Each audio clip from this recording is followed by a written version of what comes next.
신명기 12장 1절부터 7절.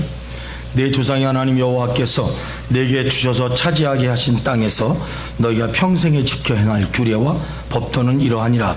너희가 쫓아낼 민족들이 그들의 신들이 섬기는 곳은 높은 산이든지 작은 산이든지 푸른 나무 아래든지를 막론하고 그 모든 것을 너희가 마땅히 파멸하며 그 제단을 헐며 주상을 깨뜨리며 아세라 상을 불사르고 그것도 구조각한 시장들을 찍어 그 이름을 그곳에서 멸하라. 너희의 하나님 여호와께서는 너희가 그처럼 행하지 말고 오직 너희 하나님 여호와께서 자기의 이름을 두시려고 너희 모든 지파 중에서 택하신 곳인 그 계실 곳으로 찾아 나아가서 너희의 번제와 너희의 제물과 너희의 11조와 너희 손의 거제와 너희의 서원제와 낙헌 예물과 너희 소와 양의 처음 난 것들을 너희는 그리도 가져다가 드리고 거기 곧 너희 하나님 여호와 앞에서 먹고 너희 하나님 여호와께서 너희의 손으로 수고한 일에 복주심으로 말미암아 너희와 너희의 가족이 즐거워할지니라. 아멘. 명절에 앞서라는 제목으로 말씀을 드리려고 합니다. 설과 추석이 달라요. 설은 조상의 은덕을 기리는 날이고요.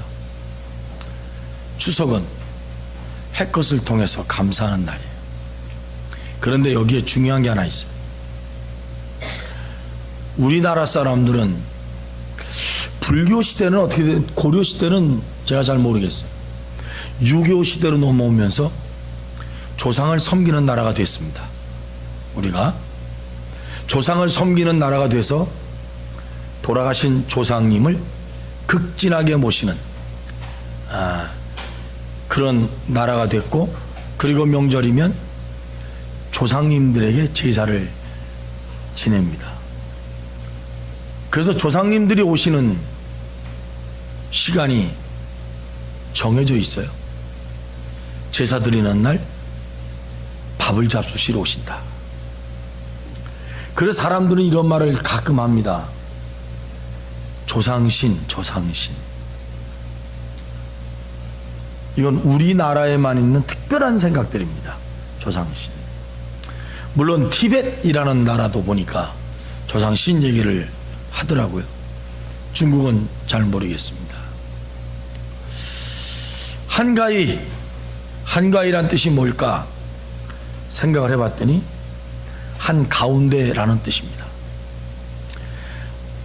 어떤 때 한가운데에 있느냐 했더니 8월달 한가운데. 다 아시는 것 같아가지고, 그래서 8월 15일 날 이게 대보름이다. 그래서 추석이다. 이렇게 말을 하고 있습니다. 한가위, 한가운데. 우리나라 사람들이 생각하고는 그러한 가운데 무슨 의식이 굉장히 많이 하면 조상의 은덕, 그리고 내가 죽으면 자손들의 조상신이 될 텐데 이 조상신을 모시는 사람은 장남. 그래서 예로부터 우리나라는 재산을 장남에게 물려주고, 장남은 재산을 받고 해야 될 일이 뭐냐면 조상신을 모시는 제사를 드리게 됩니다. 이건 우리나라 전통이에요. 이런 전통을 기독교는 정면으로 무시하고 나갔습니다. 왜 그랬을까? 이제 성경에 있는 말씀을 제가 오늘 여러분들에게 드리려고 합니다. 기독교에 있어서 풍년은 하나님이 주시는 것이라고 믿어요. 아멘. 아멘. 풍년은 누가 주시는 거예요? 하나님이 주시는 거예요. 이걸 이스라엘이 알았을까요? 몰랐을까요? 알았죠. 이게 깨지는 현상이 나옵니다. 이스라엘이 알아요. 하나님이 풍년을 주신다 알아요. 그리고 고센 땅 애굽에서 살 때에도 이스라엘 백성들은 핍박받기 전까지는 잘 살았어요. 왜냐하면 고센 땅은 나일강 하류입니다. 나일강 하류에는 이 땅이요, 홍수 났다가 안 났다, 홍수 났다 안 났다 그래가지고 좋은 기름진 땅이었어요. 땅에 물이 들어왔다 놨다 물이 들어와서 땅 자체가 아주 비옥한 땅이었습니다. 농사를 지면 다른 데보다는 훨씬 더 많이 나요. 그러니까 요셉이 그 땅을 선택을 했지. 이스라엘 백성 자기 아버지와 그 다음에 동생 형들 다 잘 살라고 그 좋은 땅을 줬는데 정말 잘 살아요. 핍박받고 나니까 힘든 거야. 거기서는요 주여만 불러도 물이 떨어지는 적이 없어. 나일강 하류에 얼마나 행복하게 살았는지 몰라요. 근데 이제 출애굽하게 됐잖아요. 애굽에 나와서 광야 시대로 들어오는 거예요. 세상에 이런 사막에서 산 적이 없잖아요. 430년 동안 애굽에서 살면서 물 옆에 살았거든. 물이 떨어진다는 것은 상상도 못하는 거예요. 상상하겠어요 안 하겠어요? 물 옆에 살던 사람이 물이 떨어졌다 견딜 수가 없는 거예요. 물을 흥청망청 썼어요. 물 아낄 필요도 없어. 그 동네는 물이 워낙 많으니까 나일강이 창궐할 때마다 동네까지 물이 밀고 들어왔으니까 물이 엄청 많은 동네에 살았어요. 이게 광야에 나오니까 다 말라버렸어요. 물이라는 건 찾을 수도 없어. 물이 있는데 먹어보니까 바닷물이야. 짜서 써가지고 먹을 수가 없는데 세상에 이런 물. 그러니까 백성들이 자꾸 뭐라고 생각하냐면 물 많은 데로 돌아가고 싶은 거예요. 애굽 땅으로. 그렇죠 여러분? 가난한 사람들은 옛날에 부자로 살았으면 그때로 가고 싶어요 안 가고 싶어요? 별로 안 가고 싶은 모양인데 원래 옛날에도 부자가 아니었으니까 가고 싶어요. 사람들은 이스라엘도 가고 싶단 말이죠. 자, 이런 사람들이 어디로 들어왔냐면 가나안 땅으로 들어오게 된 거예요. 가나안 땅으로 들어오니까 광야 생활이 몇 년이냐면 40년이었습니다. 광야 생활에는 농사를 져요 안 져요? 농사를 안 져요. 왜냐하면 떠돌이 생활하는 것이니까. 그러면 이스라엘 백성들이 광야에 왔을 때 애굽에서 갖고 나온 것들이 있어요. 그렇죠? 예를 들어 쌀을 갖고 나왔다. 40년이 지난 다음에 떨어졌을까요? 안 떨어졌을까요? 다 떨어졌습니다. 광야에 끌고 나온 것 중에 중요한 게 있어요. 양과 염소는요 끌고 다니는 거예요. 이게 어디까지 왔냐면 여기까지 옵니다. 가나안 땅. 40년 동안 사람이 죽고 사는 것처럼 거기서도 이게 짐승들이 광야에서 죽고 살고 이러는 거예요. 그래서 여기까지 왔어요. 이스라엘의 이 광야 생활의 삶은 무슨 삶이냐면 목축업. 거기서는 뭐만 있으면 되냐면 물만 있으면 돼요.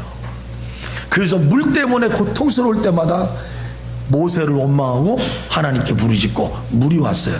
자, 가나안 땅에 들어왔어요. 환경이 확 달라져 버렸어요. 가나안 땅에 들어오니까 목축업이 필요한 것이 아니라 이제 뭐가 필요했냐면 농사가 필요한 거예요. 근데 비가 안 와. 이 땅에 비가 안 와. 모세가 말했습니다. 젖과 꿀이 흐르는 땅. 무슨 젖과 꿀이 흐르는 땅인지 답답해서 이스라엘 백성들이 견딜 수가 없는 거예요. 야, 큰일 났다. 그런데 이상하게요, 그 동네 사는 사람이 눈에 띄는데 그 동네 사는 사람들이 농사를 잘 져. 이상하다. 우리는 안 되는데 저 사람은 왜 될까? 그래서 가만히 가봤더니 집집마다 뭘 하나 세워놓고 계속 빌고 있는 거야. 비 내려주세요. 저게 뭘까? 봤더니 아세라 신이고 바알 신이다. 그래서 물어봤어요. 아니, 당신들이 하는 게 뭐요? 그랬더니 우리는 아세라 신과 바알 신을 섬긴다. 하늘의 바알 신과 땅의 아세라 신이, 이게 하나는 남자고 하나는 여성인데 이게 둘이 만나기만 하면 뭐가 와요? 비가 오는 거예요. 그러니까 사람들이 뭘 비느냐면 제발 만나세요. 비를 뿌려주세요. 이 제사를 드리는 거예요. 그런데요, 빌면 비가 오네. 야, 세상에 이런 일이. 그래서 이스라엘 사람들이 우리도 해봐야 되겠다 생각하고 집집마다 아세라 신상을 만듭니다. 오늘 우리가 읽은 말씀은 이스라엘이 가나안 땅에 들어가기 전에 시내산에서 모세에게 주신 말씀이에요. 시내에서 앞으로 38년을 더 가야 돼. 38년 전에 하나님 주신 말씀이에요. 너희가 내가 너희에게 지시한 그 땅으로 가면 거기는 아세라신과 바알신이 있는데 그것들을 너희가 가져오지 말라는 거예요. 38년 전에 벌써 하나님은 아셔. 갖고 오지 말고 내가 너희를 위해서 준 땅, 너희가 나를 위해서 예배할 곳으로 제발 와서 거기서 나를 찾으라는 거예요. 그런데 여러분, 이스라엘 백성들의 생각이 어디로 가냐면 풍년은 바알과 아세라가 주는 것이라고 생각되기 시작했습니다. 제가 말씀하려고 하는 의미를 아셔야 돼요. 추석 명절은 풍요로 와야 되고 하나님이 주신 처음 것에 대한 감사를 드리는 날이에요. 그게 조상이 아니라는 얘기를 제가 하는 거예요. 우리들의 조상이 조상신이 돼서 우리를 돌보고 우리를 이끌어주고 우리를 풍년되게 만드는 것이 아니고 하나님께서 우리 백성들을 지켜주시고 보호하시고 풍년되게 만들어주신다는 거예요. 아멘. 이 사실을 절대로 잊지 말아라. 할렐루야. 아멘. 여러분, 사사기 3장 7절에 보면 이스라엘이 가나안 땅에 들어갔을 때예요. 거기에 이런 말씀이 나옵니다. 이스라엘 자손이 여호와 목전에 악을 행하여 자기들의 하나님 여호와를 잊어버리고 바알들과 아세라들을 섬기니라 그랬어요. 무슨 일이 있어도 어떤 일이 있어도 하나님을 잊어버리면 안 된다. 우리를 축복하시고 우리를 이끄시고 우리에게 풍성하게 주시는 이 모든 풍년은 하나님이 주시는 것이다.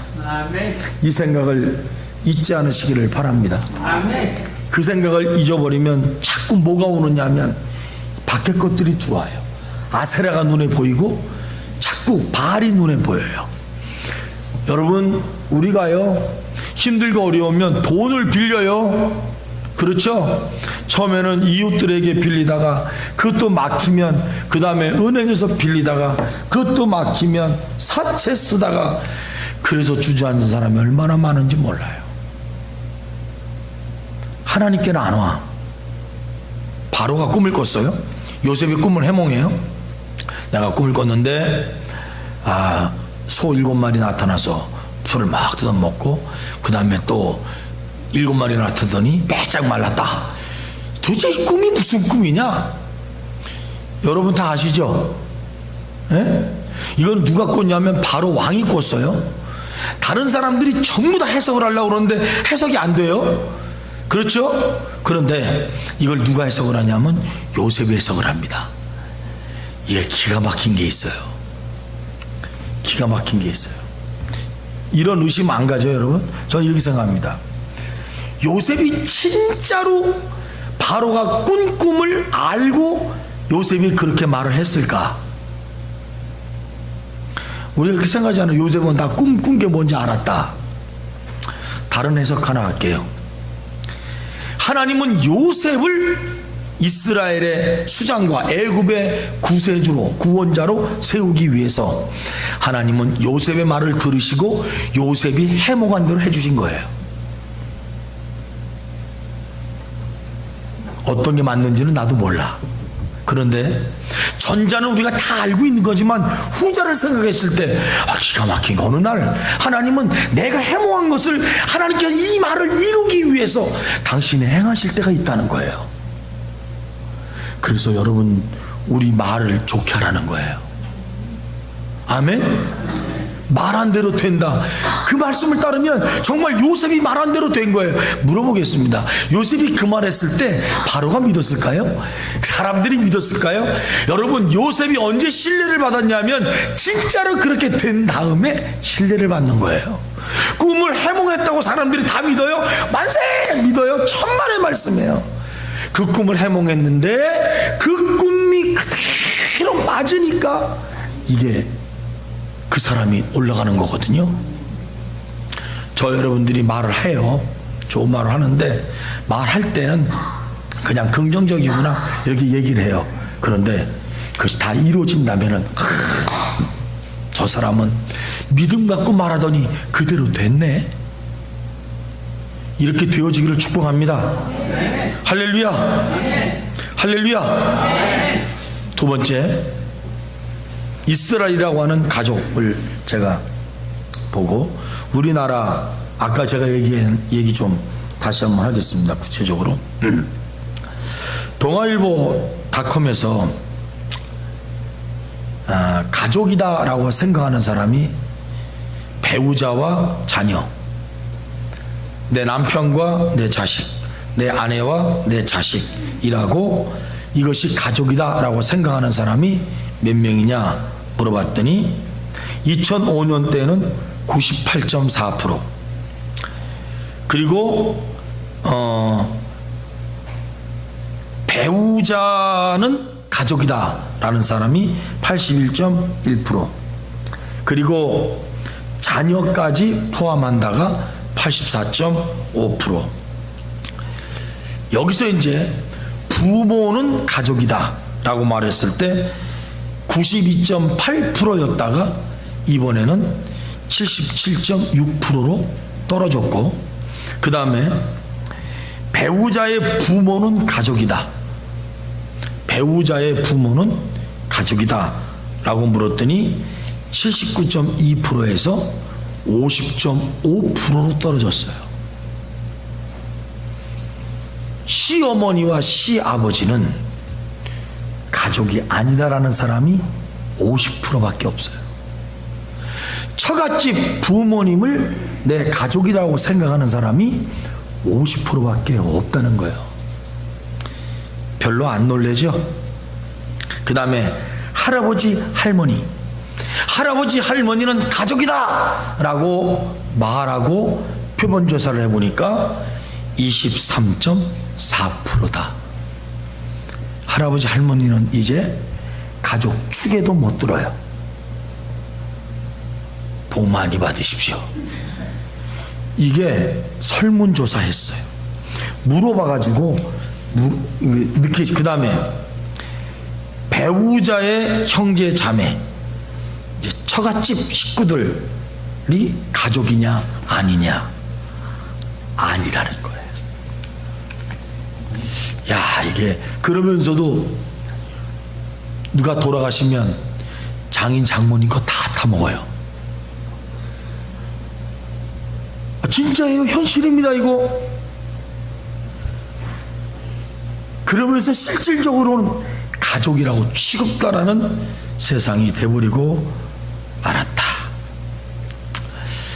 그 다음에 가족 구성원 중에 가장 스트레스가 되는 사람이 누구냐? 대상. 시댁 처가를 합쳐서 부모가 가장 큰 스트레스다 생각하는 사람이 48%. 그 다음에 그래도 가장 의지가 되는 사람이 옛날에는 엄마가 92%였거든요.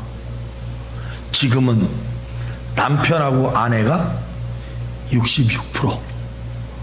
그래도 부모를 떠나서 이제는 가족 구성원이 부부가 되는 거예요. 우리나라 이 흐름이 다 바뀌어졌습니다. 2012년에 결혼이 326만 건, 이혼은 117만 건. 그래서 OECD 국가 중에 이혼율 세계 1위. 아, 대한민국. 로마 아시죠? 로마. 로마는요, 가족이 붕괴되고 타락이 극심화됐습니다. 이 로마를 쳐다보고서 어떻게 하면 로마를 구할까 견딜 수가 없었어. 로마를 이끌어가는 집정관들이요, 도대체 이 로마라고 하는 나라를 어떻게 해야 바로 살리겠는가 그랬을 때 자기네가 핍박하던 기독교 가정이 로마 안에서 제일 건강한 가정이었다는 거예요. 이런 보고를 콘스탄틴 대제가 듣습니다. 그래서 콘스탄틴 대제가 이 무너져가는 로마를 살리는 것은 가정을 살려야 되는데, 가정이 제일 건실한 가정이 기독교 가정인데, 조사를 해봤더니 100이면 100가정이 전부 다 하나도 틀림없이 가족 구성원이 잘 살더라는 거예요. 그래서 콘스탄틴 대제가 이제부터 로마의 국교는 기독교다, 기독교를 안 믿는 가정은 싹 몰아내기 시작했어요.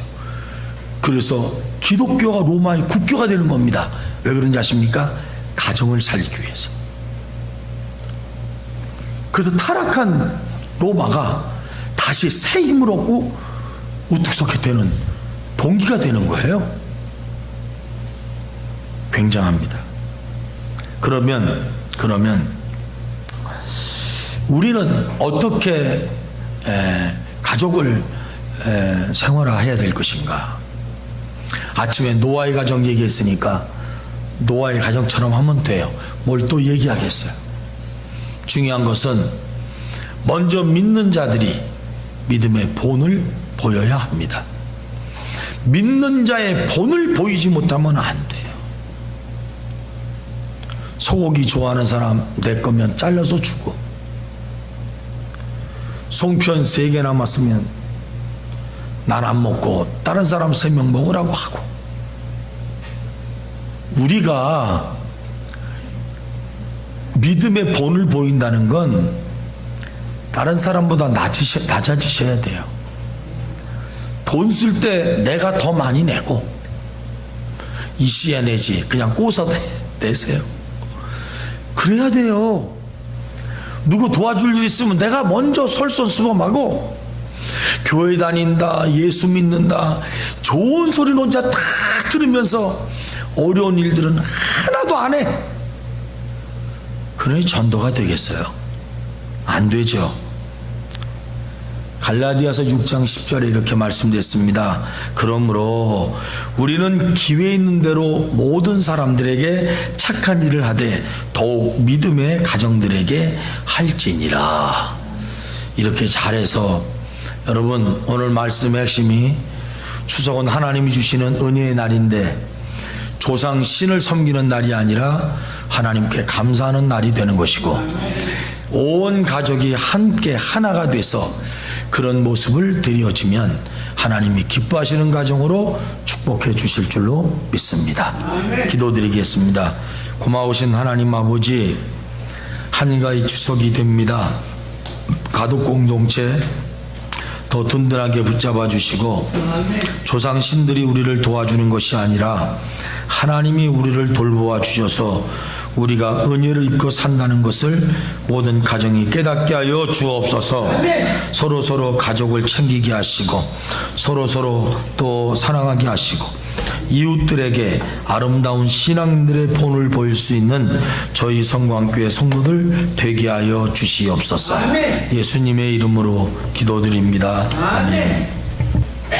지금은 우리 주 예수님의 은혜와 하나님의 사랑과 성령님의 감동 감화하신 은총의 역사가 명절을 앞두고 우리가 가져야 될 본분을 갖추기를 원하는 모든 성도들 머리 위에 이제부터 영원토록 함께 있기를 주님의 이름으로 축원합니다. 아멘.